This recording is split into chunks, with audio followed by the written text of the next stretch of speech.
Hi, everybody. I'm Bob Bowman, Editor-in-Chief of Supply Chain Brain. I want to welcome you to this special presentation on supply chain visibility and data management, second in a three-part series in 2023 on the dawn of the new supply chain, presented by Gartner and Supply Chain Brain. One reminder before we get started, don't miss the Gartner Supply Chain Symposium and Expo, the world's most important gathering of chief supply chain officers and executives. Join us from May 8th through 10th in Orlando, Florida, and from June 5th through 7th in Barcelona, Spain. Learn more at gartner.com/conf/SC and register with the code GARTSCB for an exclusive discount.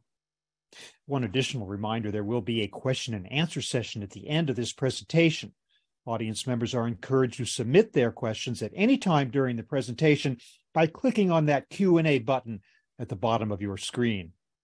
So, visibility and data are the fuel for decision-making today, but that is just the starting point. We need to move from data to insights, to decisions, to actions. Tools being deployed for that purpose today include control towers, command centers, and digital twins of the supply chain. So today, we're going to share some of the secrets and strategies for creating successful visibility and data management initiatives. And with that, I want to introduce today's speaker.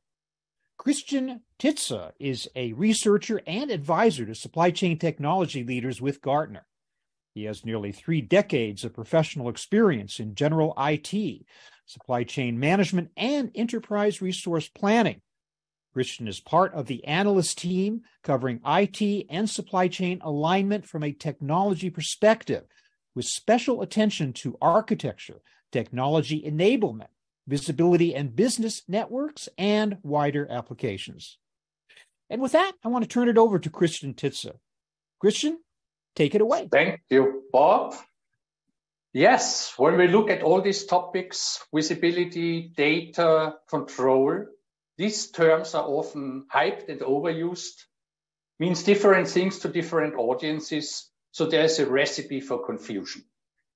So what we want to do today is clarify on these topics, but first start with the current challenges supply chains face, and then deep dive into the topics of visibility, data management, and control. Let's start with these challenges, what Gartner calls gridlock, the strategies and challenges. Here we are. We see raw material component shortages, labor shortages, global logistics shortages. And next to that, the surge, the price increase for raw materials, components, energy prices, and also logistics costs. So in order to respond, technology has become more important than ever. Looking into Gartner's survey, what are barriers to achieve resilience and agility? Let's have a look. There's the lack of technology available and implemented for visibility and collaboration and coordination. There are organizational silos and different functional metrics. Most supply chains still live in plan, source, make, deliver in the silos. And other barriers include market complexity, the geographical setup of supplier locations, and last but not least, not to forget, the lack of sub-tier supplier visibility. Often it's not the tier 1, it's tier 2 and tier 3. As a summary here, those are the top 10 challenges we see organizations face in their attempt to further mature visibility. Yes, it's all about data. It's their current legacy applications. It's about identity and access management, cybersecurity, how to apply emerging technologies of AI, ML. It's the integration of all the systems and the data into my application portfolio. It's about how to create a digital twin. That's the digital representation of the physical supply chain. It's the buy versus build approach. All the solutions out there which are confusing end users. my infrastructure strategy, on-premise versus cloud, if it's cloud, private or public. And last but not least, not to forget, supply chain maturity. Supply chain maturity means my maturity, but also the maturity of my business partners, right? So let me quote here, the greatest danger in times of turbulence is not the turbulence itself, it is to act with yesterday's logic. Catena Solutions supports supply chain organizations with their critical business initiatives, including digital, financial, human capital, and supply chain transformations. We do so by meeting you where you and your company are in your journey, whether that's needing consulting resources for knowledge gaps or interim support for business continuance. Our team of consultants has expertise in change management, communications, cost and margin optimization, data management, visualization and analysis, organizational design, project management, total rewards, and workforce planning. Learn more at www.catenasolutions.com. Coupa empowers companies around the world with the visibility and control they need to spend smarter and safer by unifying procurement, supply chain, payment, and treasury processes. Coupa helps maximize the value of every dollar a business spends. Coupa's supply chain design and planning enables smarter, faster, AI-powered decision-making, helping organizations adapt to changing business needs and accelerate supply chain digitization. For more information, visit www.coupa.com.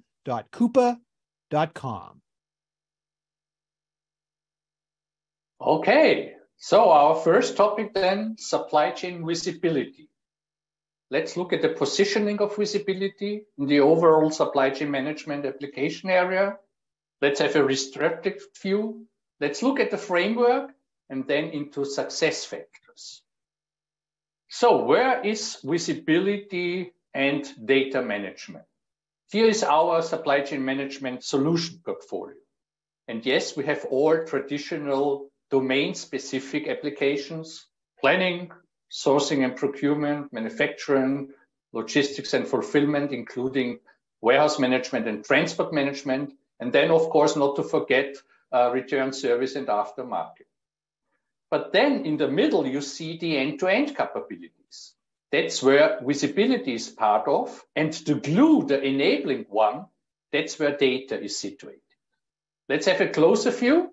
So when we talk about these end-to-end capabilities, yes, it's visibility and collaboration, but here they are also listed some more cross-functional ones. Analytics and intelligence, risk, data, quality management, governance, risk, compliance, sustainability, PLM, and not to forget supply chain finance. And the enablers are the data management, the integration, and supply chain security management. Supply chain visibility. Let's have a look back.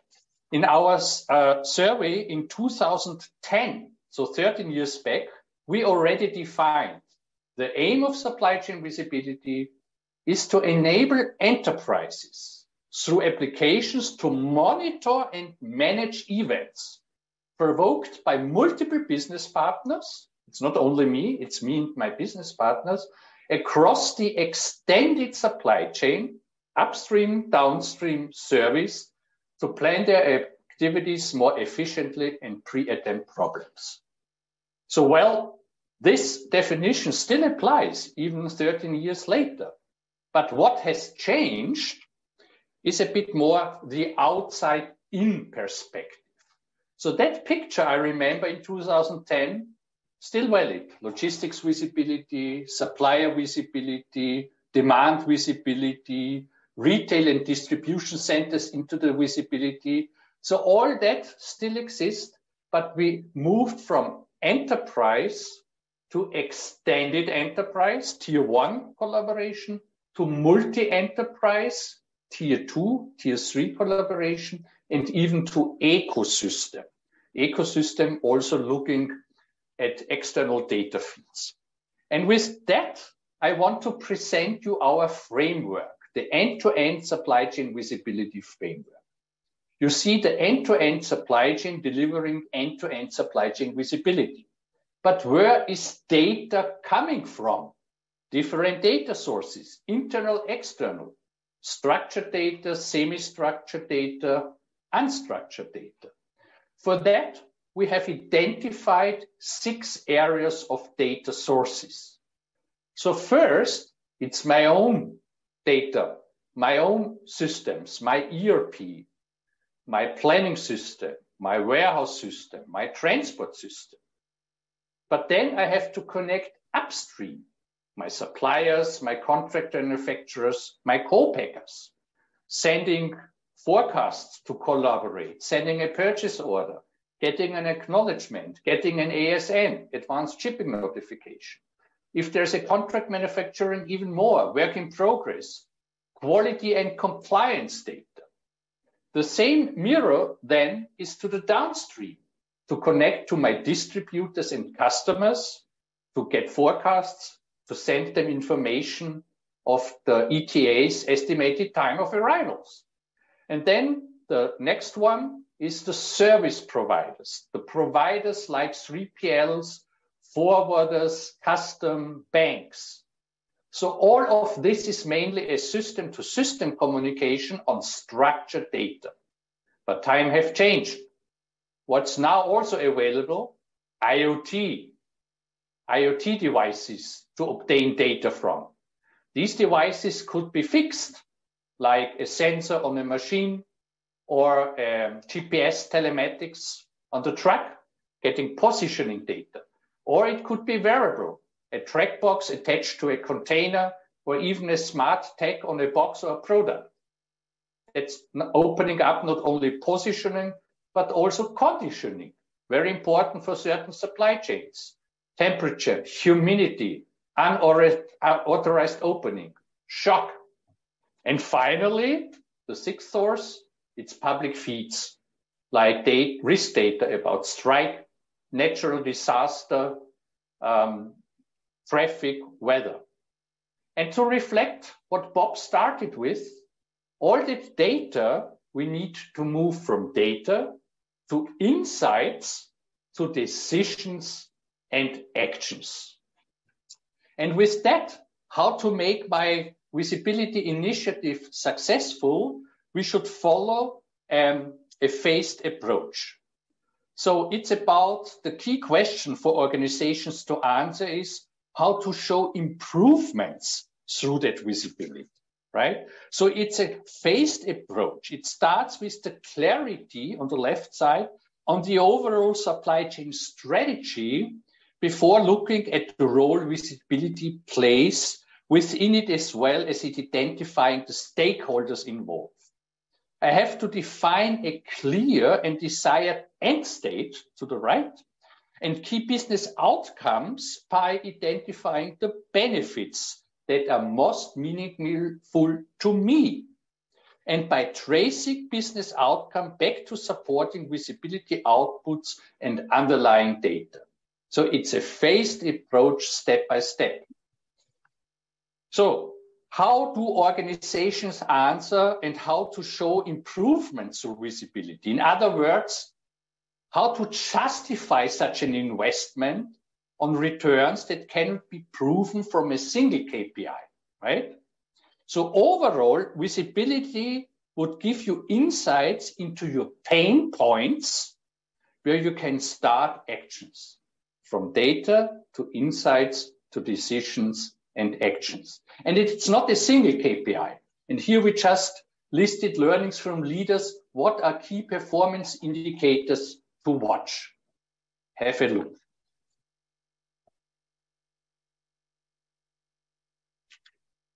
Get ready for the Gartner Supply Chain Symposium and Expo, the world's most important gathering of chief supply chain officers and executives. Join us from May 8th through 9th in Orlando, Florida, and from June 5th through 7th in Barcelona, Spain. Learn more at gartner.com/conf/SC and register with the code GARTSCB for an exclusive discount. Rate and capacity analytics solutions empower shippers with data they need to confidently make decisions and strategically navigate the complexity and uncertainty of dynamic supply chains. Powered by the deepest, broadest, and most accurate market data in the industry, DAT-IQ delivers actionable insights, reliable analysis tools, and personalized guidance from industry experts. Learn why over 1,300 shippers trust DAT-IQ to transform their shipping operations by visiting dat.com/empower_IQ. Okay, next chapter. So we talked about visibility. Now we go to data management.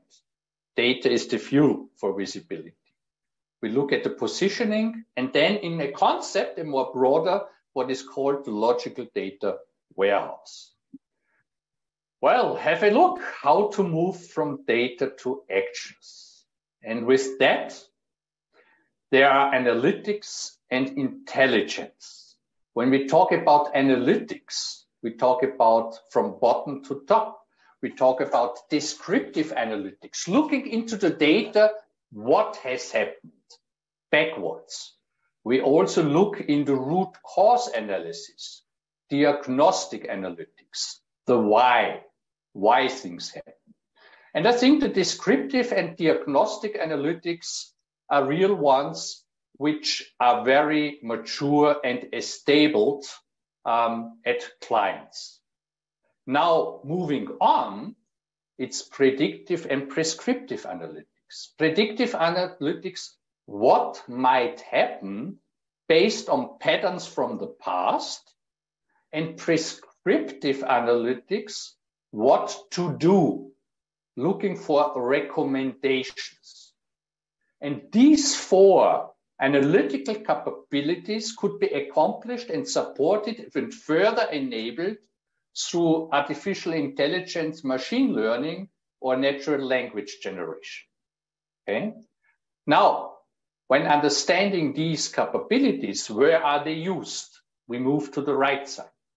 So what we recommend and also see in the market is that we first look to leverage analytics and intelligence as embedded capabilities in existing applications, like in my advanced planning system, like in my standard ERP, like in my multi-enterprise collaboration networks. So they still all have their core capabilities, but I will add some of analytics and intelligence to generate more value. But then, if I need to do more cross-functional insights, I might complement this with data platforms. And I'm not only talking about business intelligence. Business intelligence is just leveraging enterprise data for analytical purposes to do some dashboards and KPIs. It's also really the prescriptive and the data science machine learning. So a hybrid approach, first leverage more in what I have, but then complement with a data platform to drive additional insights, cross-functional end-to-end insights. Well, being data-driven means using data, whatever its source. I come back to the visibility, the 6 areas, my data, upstream, downstream, service, IoT, and feeds, to make better business decisions, right? Data management has to handle the complexity of state, store, access, quality, and context to enable organization to realize their data-driven aspirations central to digital business success. And what I mean with that, what are the topics of data management? What are we even talking about with that definition? Let me summarize. It's about data governance, data architecture, data modeling and design, database and storage management, data security, master data, data integration, transactional data, documents and content, data warehousing, metadata, and even a data fabric. You see, data management has many facets we have to look at. But what is the problem we are trying to solve? And here we summarized key aspects again for you. So which data? Structured data, semi-structured, unstructured data, batch data, real-time data. It's about processing techniques. That goes too technical, but there are different principles and capabilities how to process data. How should I deploy? Is it the agile or the waterfall, or it's a mixture? The delivery, predefined reporting, ad hoc reporting, batch real-time, through API connectivity, and not to forget who is using the data. It's the audience, right? The casual users, the power users, which are more on the business side. And when we move to the technology, the data engineer, the data scientists, and also self-service automated processes. Bringing that together into a framework, we defined a model, the analytics infrastructure model, which has two axes. On the bottom, you see the data, which we can classify in known data and unknown data. And then the question we ask the data, the known questions and the unknown questions. And yes, Gartner loves quadrants. We have our magic quadrants. And here we also have a quadrant for our analytical infrastructure model. So the well-known, known data and known questions is called the foundational core. When we expand the known data to the unknown questions, is expanding understanding and investigation. To the other axis, when we have the known questions but the unknown data, we establish more value. And the unknown is innovation and exploration.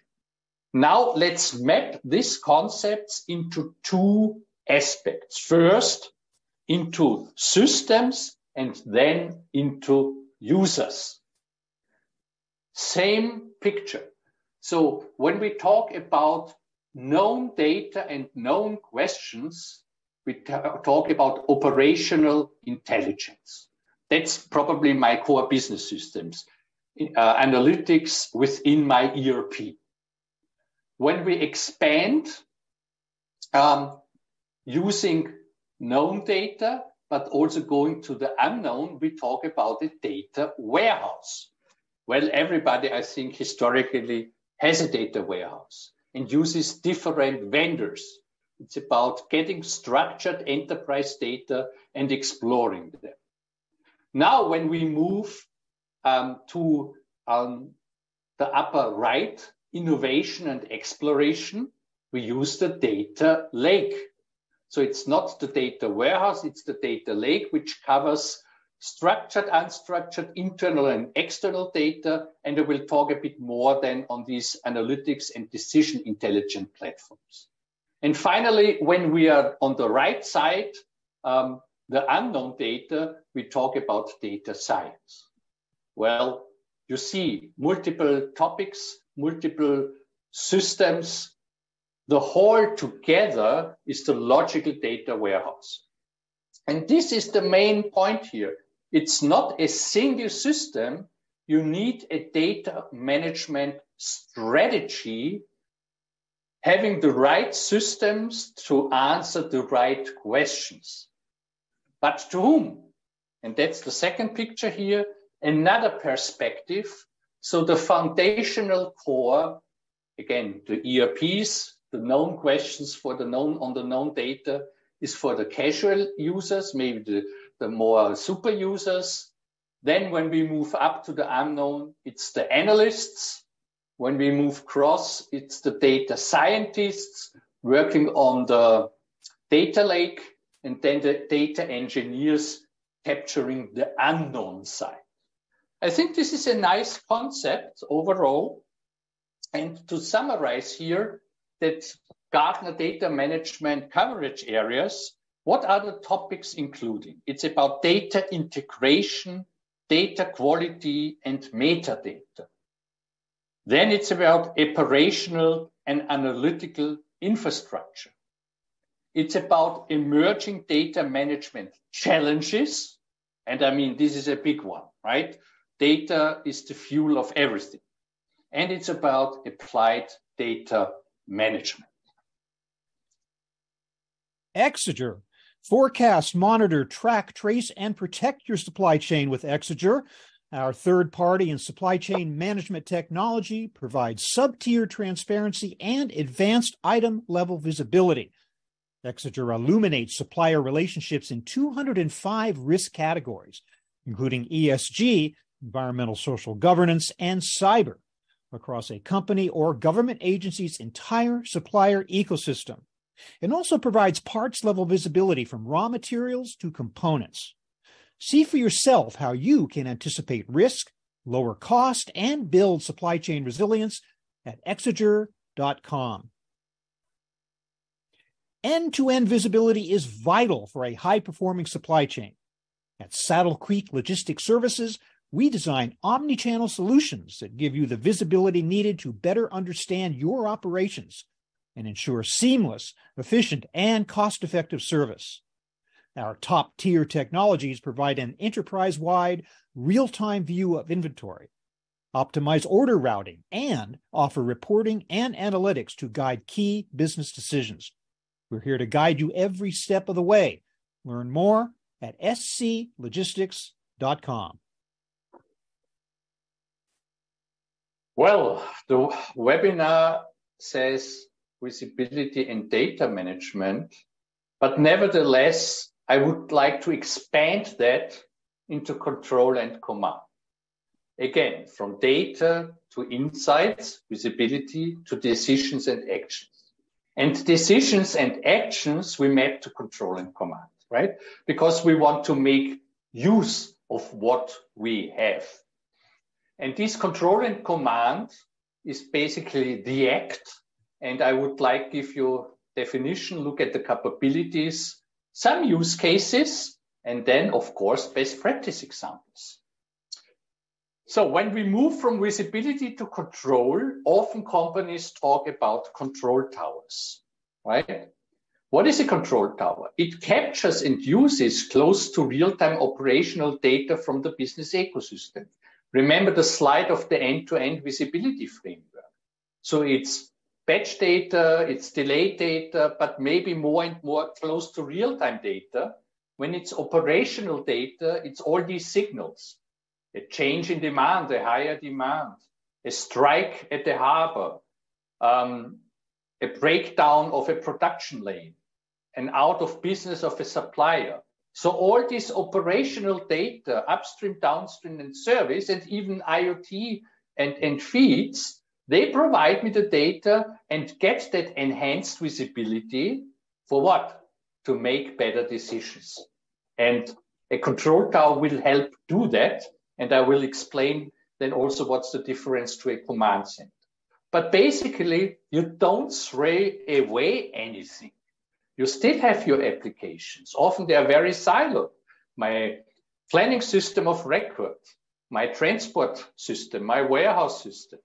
So these control tower type capabilities are either part of such a core enterprise application or are a tool next to. Remember, first use more and then complement with. Hey, control tower, command center, nerve center, situation room, vendors, hype terms. What Gartner likes to talk is about the underlying capabilities. And what we see in that are 4 layers of capabilities. See, understand, act, and learn. You see 4 layers, but 3 colors. It's the evolution in the maturity. So what do I mean with that? First, I need to capture and visualize the data and events. Well, that was the last 20 minutes I talked about. To capture the data and to visualize the data. but this is not a control tower. It's a starting point. It's a low mature control tower. What I really need is then to understand the impact and get a recommendation, right? So I need to do the impact analysis. Well, there's a late shipment. When I have enough inventory, I don't care. When it's out of a replenishment order for safety stock, I don't care. But if there is some critical thing happening, I have to react. So I need to distinguish between impact and noise. And once I understand there is an impact for me, I have to do simulation, what if scenarios, what Gartner calls response planning. I want to see in a scenario modeling, what should I do, and get a recommendation where I can then start collaborating to fix the issue. And this is basically a higher mature control tower. Not only having the visibility, but also driving response. This is very reactive, right? I wait until things happen. I also want to be more proactive. And with that comes the learn, applying AI, ML predictions so that I even avoid possible future disruptions. It's a journey. See, understand, act, and learn. And another dimension to look at is where are control towers situated and what are the use cases? And this is the famous plan, do, check, act framework. So I still do my planning, demand planning, supply planning, replenishment planning, S&OP. That's not a control tower. Then I start executing the do. I create a purchase order, a transport order. This is core supply chain execution.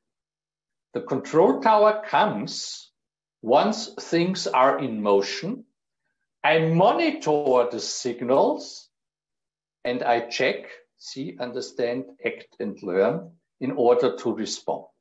And when looking at the market, there are many, many control towers.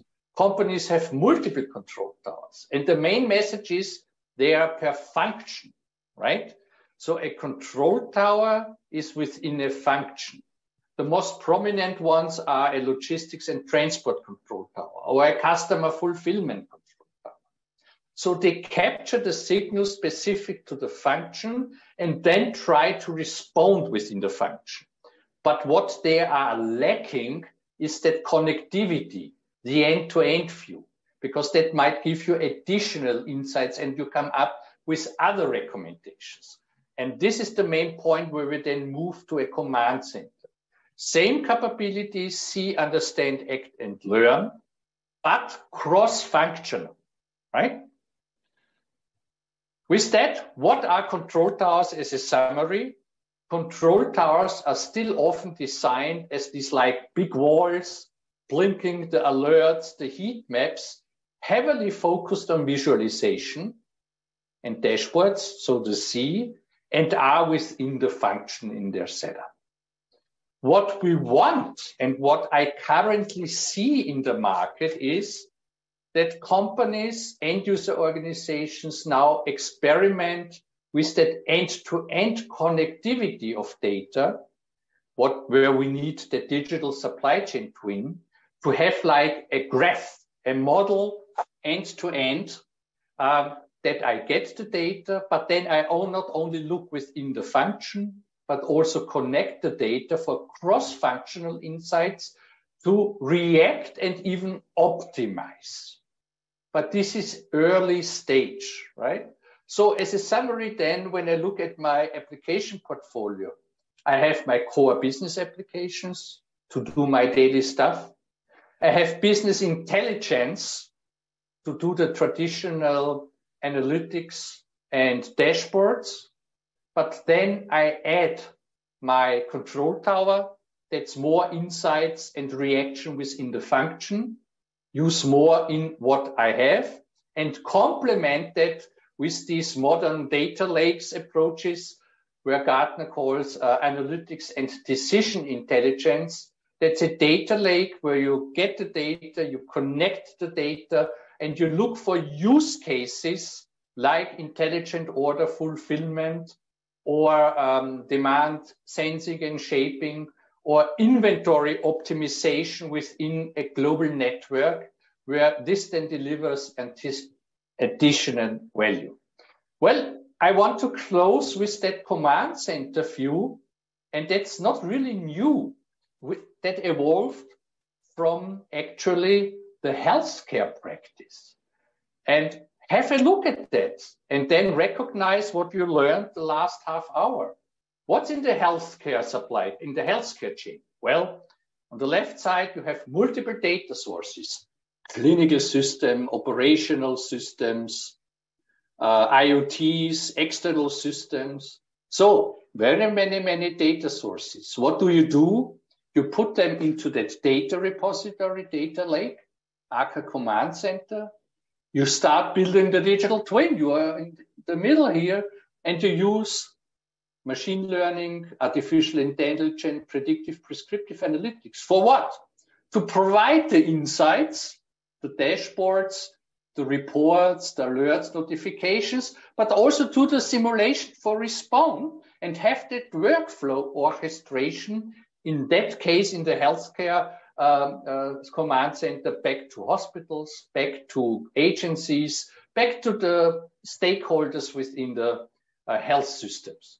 Well, that's similar to supply chain, right? We have many data. We want to get the data. We want to get the insights and drive decisions and actions. Well, thank you so much, Christian, for that exhaustive review of data and visibility and the form that it's taking today, especially with some of these technological innovations. I do want to take a few minutes maybe to ask you to expand on some of the points you made before we get to audience Q&A. And by the way, we are still encouraging the audience to submit your questions during this discussion, and we'll get to many of those as we can, time permitting. But before we get to that, I just want to ask you a little bit more to clarify what you're talking about of the control tower. What kind of operating models exist? I mean, does the control tower take different forms? Is it the same from company to company? Are there variations on it?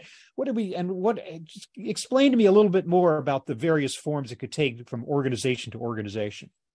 Okay, so a control tower first could be in-house, could be outsourced, right? Outsourced means especially in the logistics transportation control tower, 3PL, 4PLs might offer you a control tower as a service, right?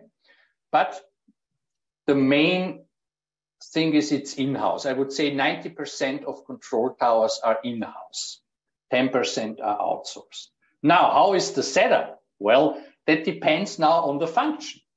When it's a logistics transportation control tower, then we mostly see it in region, right? You have one in Europe and one in America. When it's customer fulfillment control towers, well, that needs to be closer to the customer, so it's local. And when we actually talk about towards the planning, using more close to real-time data in the planning to even make better plans, the planning control tower, then this is often a global setup.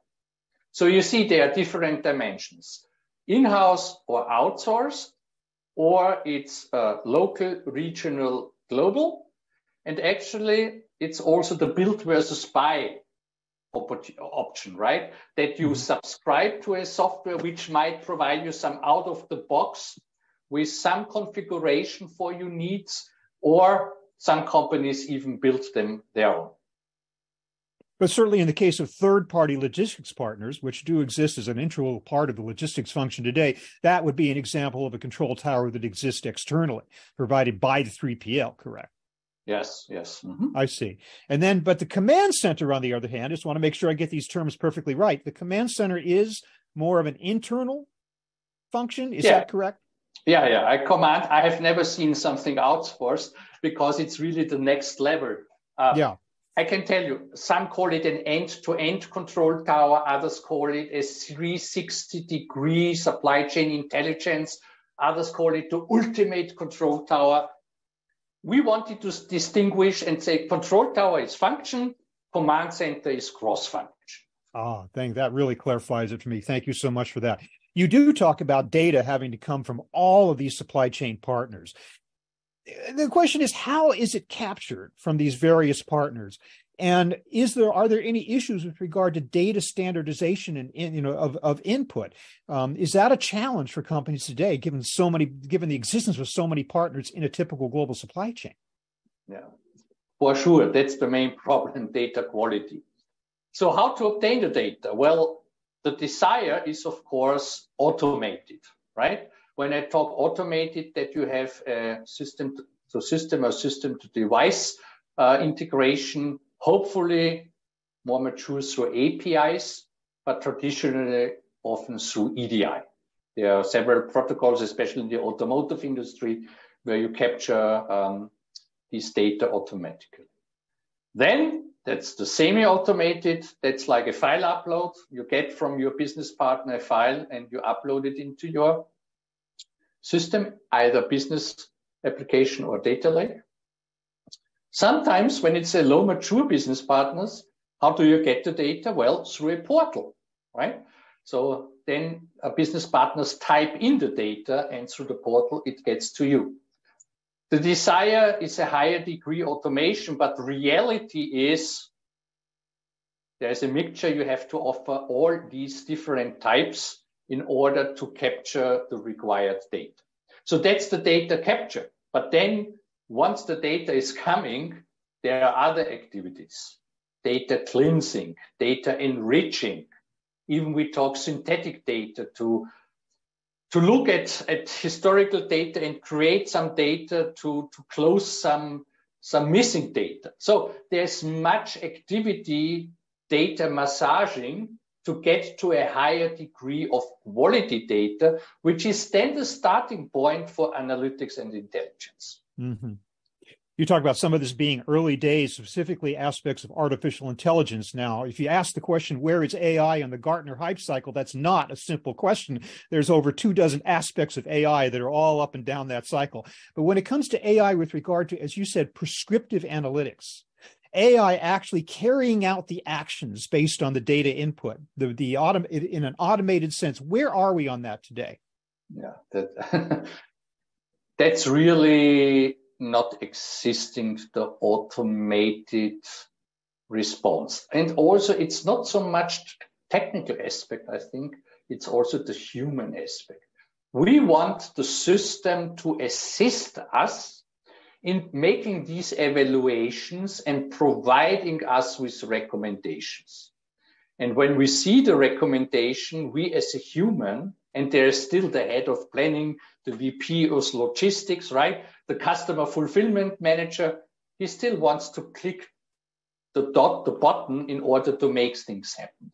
Yes, there might be some use cases like update of safety stocks within some threshold where we want to do that in an automated way. But the desire is to go from visibility to predictive to prescriptive analytics and ultimate to automated response. Yeah. But hey, it's like going to the Mars first, we need to land on the moon, right? Mm-hmm. So this vision of everything, what we call zero touch supply chain, yeah, you need the vision, but it's not really reality. Yeah. Yet. Okay. Interesting. It is indeed a journey. In the minutes remaining to us, I would like to bring the audience now in with their questions. And even as we are answering these questions, please continue to submit those questions in these last few minutes. We'll get to as many of those as time permits.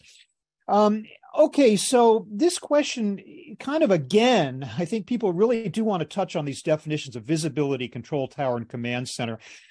This question says, what common and differentiating capabilities do you see out there? Can you address that from the aspect of those three areas? So the differentiation is it's a journey, right? Yeah. Mm-hmm. So keep getting back to that, don't we? Yeah. Yeah. First, I know companies, they still do planning on their Excel sheet, right?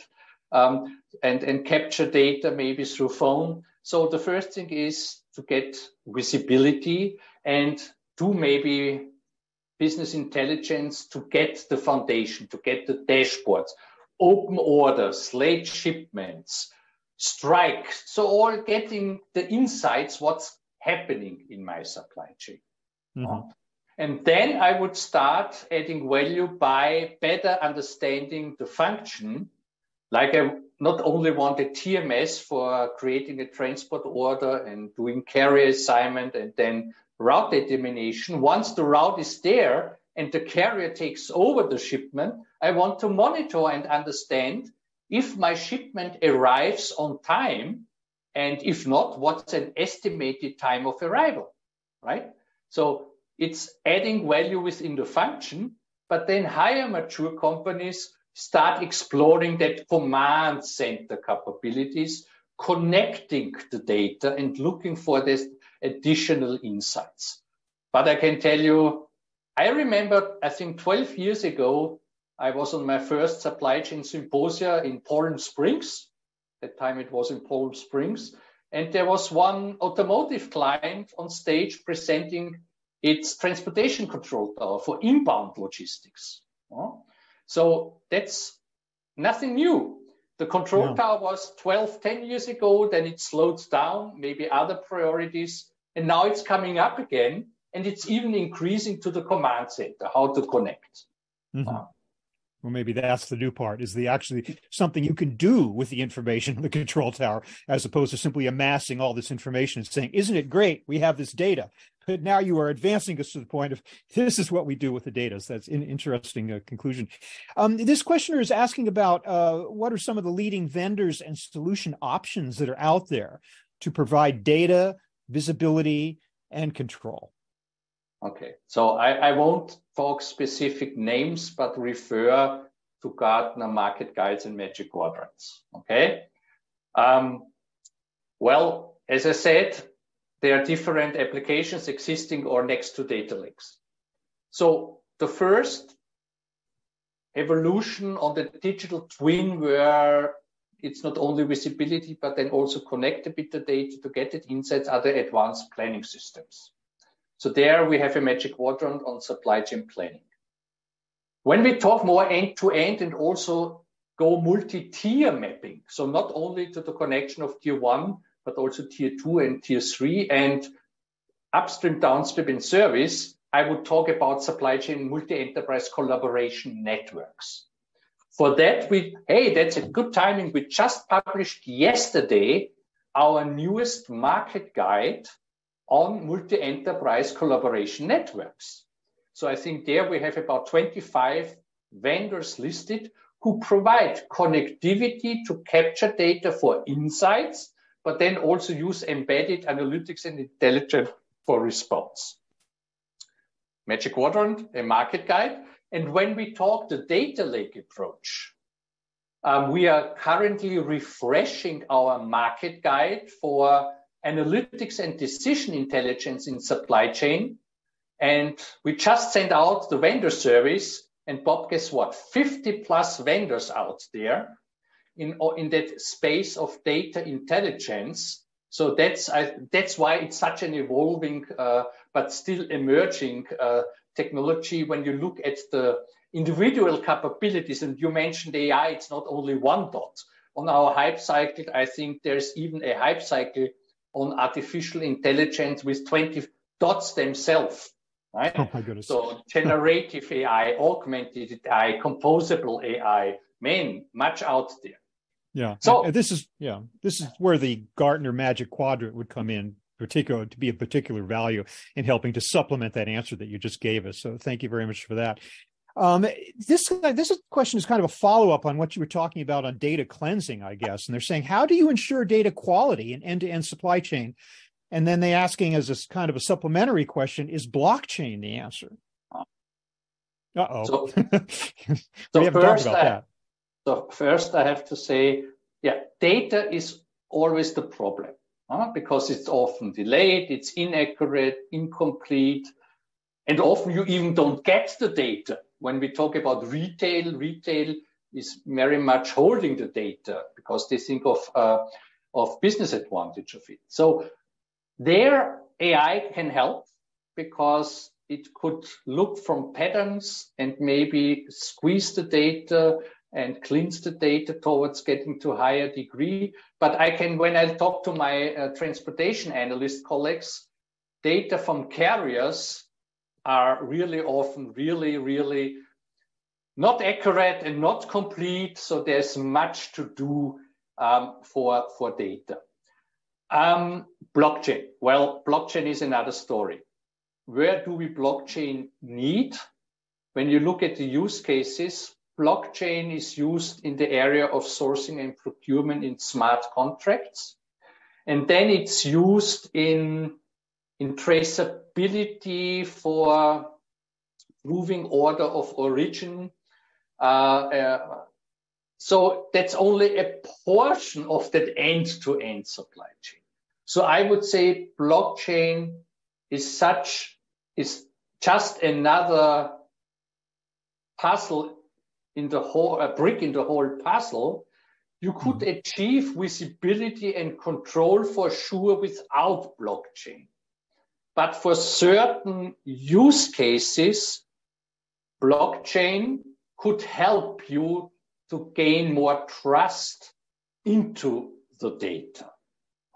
But it's not a mandatory capability in terms of visibility, control tower, command center. And blockchain too has a ways to go on the Gartner hype cycle as well. So there's and it's good in financial industry. We have to distinguish on industry. Yeah. In financial and insurance, it's okay, but in supply chain, multi-enterprise ecosystem, there are some use cases, but even we don't need it in certain use cases. Right. Okay, thanks. This questioner notes that the control tower and command tower you're talking about may use a lot of external public data, of course, which can be very messy, unstructured data, or very expensive. But as this questioner agrees with you, the value is in the unknown, making it difficult to justify accessing that data. How does one evaluate and justify the expenses of onboarding and experimenting with these data sets? That's the problem where we don't have an answer yet. So when you look at how to create a business case and calculate the return of investment, for core applications, no problem. For control tower, we have many peer insights because we have 10, 12 years, as I said, experience in that. And we see benefits like 20% of less inventory, expedite freight cost 3 to 4%, an increase in order fulfillment rates, and thus in customer satisfaction. So we can calculate that, and we can reference back to many use cases. When it comes to command center, these intelligent data platforms, it's experimental, it's proof of concepts. We don't know the outcome. So I cannot give you an answer with a step-by-step benchmark best practice on how to calculate the return on investment in command centers. But higher mature companies pick specific use cases where they see their pain points and start doing proof of concepts and pilots. And one thing important, learn the lessons from these pilots when they then add the next use case, right? Right. Okay. Well, we are just about out of time, Christian. I'm so sorry to say, but we do have time for just one final question, and it is as follows. Will data solve my supply chain problems? Data won't solve directly your problems, but data will help making better decisions. I want to quote one client I had in an inquiry. And he said he started with the normal data warehouse, so structured data for KPIs. He moved to the data lake, more data, big data. He then went to the data ocean, So again, getting very fluffy, and ended up, where did he end up? In a data swamp. So data is not the answer to everything, but data is the starting point. And I want to close the loop from data to insights to decisions and actions. So data being the fuel into the supply chain to design a more resilient and agile supply chain. I love that quote, Christian. We must stay out of the data swamp.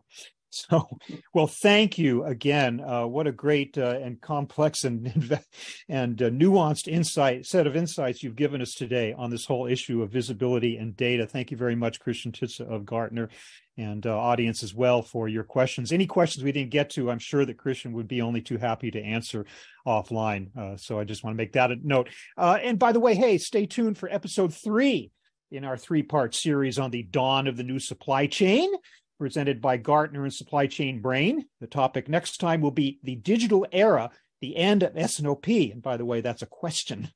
That's on June 27th at 2 p.m. Eastern. Stay tuned for more details. But here is your registration URL. Don't worry about having to copy that down. It will be emailed to all registrants. Don't miss that part 3. And don't miss the Gartner Supply Chain Symposium and Expo, the world's most important gathering of chief supply chain officers and executives. Join us from May 8th through 10th in Orlando, Florida, and from June 5th through 7th in Barcelona, Spain. Learn more at gartner.com/conf/SC and register with the code GARTSCB for an exclusive discount. Once again, thank you, Christian Titze. Thank you for those great insights. Thank you, audience, for your great questions and participation. Everybody, have a great day.